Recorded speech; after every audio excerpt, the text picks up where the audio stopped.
آپ نے پڑھا نون مشدد اور میم مشدد میں ہمیشہ غنہ ہوتا ہے۔ سوال یہاں پر یہ ہے کہ نون مشدد اور میم مشدد کسے کہتے ہیں؟ تو یہاں پر آپ دیکھیں یہ جو نون ہے، اس نون کے اوپر یہ جو 3 دندان والی علامت ہے، اس علامت کو تشدید کہتے ہیں۔ تو یہ جو تشدید ہے اگر نون کے اوپر آ جائے تو نون کو نون مشدد کہیں گے۔ اسی طرح یہاں پر یہ میم کے اوپر یہ جو 3 دندان والی علامت ہے، اس علامت کو تشدید کہتے ہیں، اور یہ تشدید اگر میم کے اوپر آ جائے تو میم کو میم مشدد کہیں گے۔ تو یقیناً آپ کو معلوم ہو چکا ہے کہ یہ جو نون ہے اس نون کے اوپر تشدید ہے، لہٰذا یہ نون مشدد ہے۔ اسی طرح یہاں پر یہ میم کے اوپر یہ تشدید ہے تو یہ میم مشدد ہے۔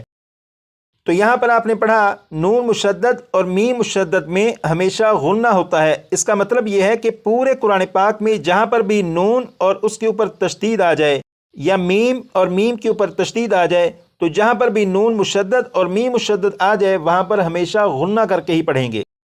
جیسے یہ جو لفظ ہے اس لفظ کو اگر پڑھیں تو اس لفظ میں کیونکہ نون مشدد ہے تو اس میں ہمیشہ غنہ کر کے پڑھیں گے، اور اسے اس طرح پڑھا جائے گا اِنَّا اِنَّا۔ اسی طرح یہ جو لفظ ہے اس لفظ میں یہاں پر یہ میم مشدد ہے تو اس لفظ کو جب پڑھیں گے تو میم مشدد میں غنہ کریں گے، جیسے ثم ثم۔ یہ جو لفظ ہے اس لفظ میں بھی یہاں پر نون مشدد ہے تو اس لفظ کو پڑھتے ہوئے جب نون کو پڑھیں گے تو غنہ کریں گے، جیسے بِأَنَّهُمْ بِأَنَّهُمْ۔ اسی طرح یہ جو لفظ ہے اس لفظ میں یہاں پر میم مشدد ہے تو میم مشدد میں غنہ کریں گے، جیسے فَأُمُّهُ فَأُمُّهُ۔ اب آپ دیکھیں کہ یہ پارہ نمبر 5 ہے، اور پارہ نمبر 5 کا یہ پہلا پیج ہے، اور اس پیج میں یہ جو بلو کلر کے نشانات ہیں یہ نون مشدد اور میم مشدد کو ظاہر کر رہے ہیں۔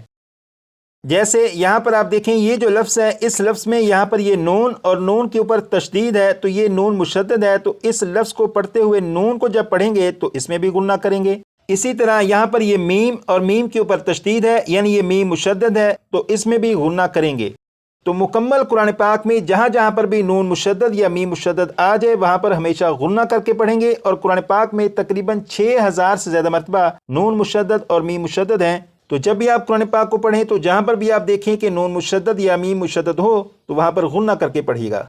ممکن ہے کہ آپ کے ذہن میں یہ سوال آئے کہ آپ کی ابھی اتنی پریکٹس نہیں ہوئی کہ قرآن پاک کو پڑھتے ہوئے جہاں پر بھی نون مشدد یا میم مشدد آ جائے اور آپ بالکل درست طریقے سے غنہ کر کے پڑھ سکیں۔ اگر یہ سوال ذہن میں آ جائے تو اس کا جواب یہ ہے کہ آپ کا یہ جو کورس ہے اس کورس کی جو شروع کی 28 کلاسیں ہیں، ان 28 کلاسوں میں تجوید کے جو قواعد ہیں ان قواعد کو پڑھنا اور یاد کرنا مقصد ہے۔ اگر آپ نے ان قواعد کو اچھی طرح یاد کر لیا، بلکہ زبانی یاد کر لیا اور حفظ کر لیا، تو جب آپ کا قرآن پاک کا سبق شروع ہوگا تو انشاءاللہ ان قواعد کی بنیاد پر ہی آپ کے لیے قرآن پاک کا پڑھنا مزید آسان ہوگا، اور آپ کے پڑھنے میں بھی آہستہ آہستہ بہتری بھی آتی چلی جائے گی۔ لیکن اس کے لیے ضروری ہے کہ آپ کو تجوید کے قواعد اچھی طرح یاد ہوں۔ جب تجوید کے قواعد اچھی طرح یاد ہوں گے اور پھر قرآن پاک کے سبق پر جب پہنچیں گے تو آپ کا پڑھنا بہت بہتر ہوگا، اور تجوید کے قواعد کو یاد کرنا بالکل مشکل نہیں۔ جیسے آپ دیکھیں کہ یہ جو اتنا سا آپ کا سبق ہے، اتنے سے سبق کو آپ صرف 25 سے 30 مرتبہ پڑھ دیں تو یہ سبق آپ کو یاد ہو جائے گا۔